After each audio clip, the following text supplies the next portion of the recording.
दोस्तों, आज हम ड्रामा लाज का एपिसोड 14 का रिव्यू करने वाले हैं। इस वीडियो में आपको एक छोटा सा प्रोमो दिखाया जाएगा जो कि शॉर्ट वीडियो होगा। इसमें आप दोस्तों को ये बताया जाएगा कि जो एपिसोड 14 है उसका एपिसोड 13 से ही आगाज़ होता है।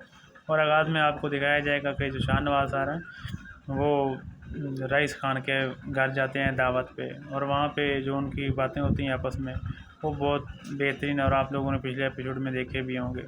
और वहाँ पे जो अबीरा हैं, अबीरा और शाहनवाज, इन दोनों की आपस में काफ़ी गहमा गहमी होती है और एक दूसरे के काफ़ी खिलाफ होते हैं, एक दूसरे को कोसते हैं। और अबीरा ख़ास तौर पे ये कहती है कि आप हमारे घर क्यों आए हैं, आपने बहुत गलत किया है। लेकिन आने वाली वीडियो में, आने वाले जो एपिसोड है, एपिसोड 14 जो आएगा अभी, उसमें आपको इसमें मुख्तलिफ बहुत सारे अंदाजे बढ़ते हुए दिखाई देंगे। और ये भी नज़र आएगा कि अबीरा और शाहनवाज के बीच में कैसे ताल्लुकात रहेंगे।